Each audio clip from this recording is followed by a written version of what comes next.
Virtual RC Racing, The Inside Story. Episode 1, How It All Began. My name is Peter Barefoots. All my RC life, and especially as a manufacturer, I have been wondering how we could make the RC car hobby more accessible for the general public. This hobby is simply very difficult to get into, especially in those days.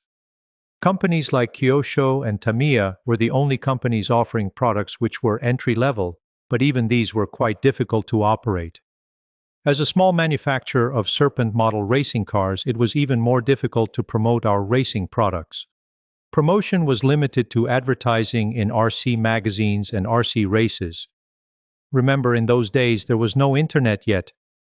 Late 90s, the first computer sims came on the market for real racing cars, air flight sims, and also sims for radio-controlled model airplanes.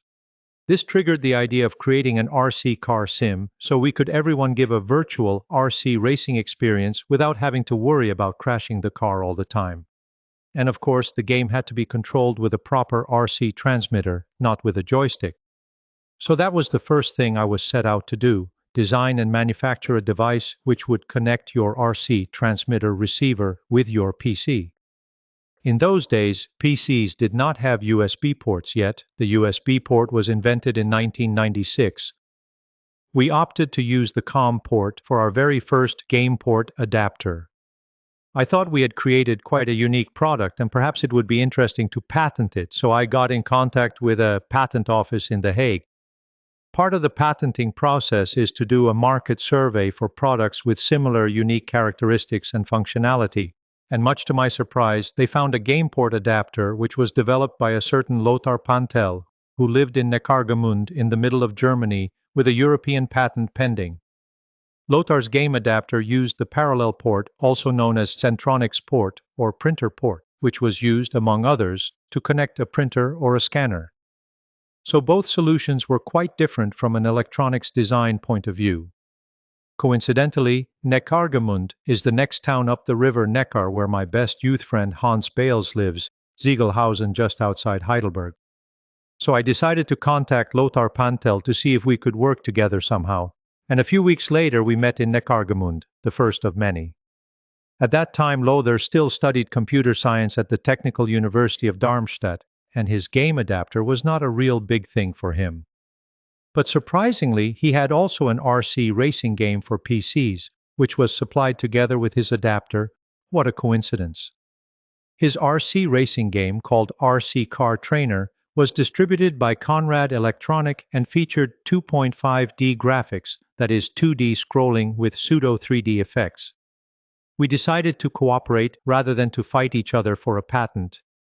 It wasn't all that important to me as my main focus was of course on the Serpent company. Our game port adapter could also be used with racing games like IndyCar Racing, which was one of the leading racing sims in those days.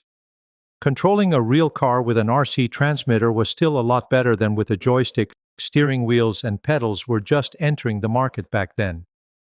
I remember during one of my many travels to the US, we had an office in Miami then, I visited the Papyrus IndyCar Racing office in Boston one day to demonstrate how our game port adapter with a transmitter could also control IndyCar racing. They thought it was interesting but funny to use it for a racing game. I thought we need something more sophisticated than Lothar's RC Car Trainer V2, and I came up with a new concept: virtual RC racing. This was the start of our own game development. Lothar already had worked on version 3 of his RC Car Trainer, which featured 3D graphics for the first time, and since we had joined forces, his software was finally released as Virtual RC Racing V1 by Serpent.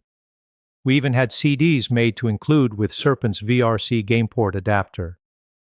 End of 1999, we released an app of Virtual RC Racing running in a web browser with race results displayed in a ranking table on a website. Version 2 of Virtual RC Racing added support for 3D hardware acceleration via DirectX, since at that time new types of graphics cards with 3D hardware acceleration for Windows started to become popular on the market.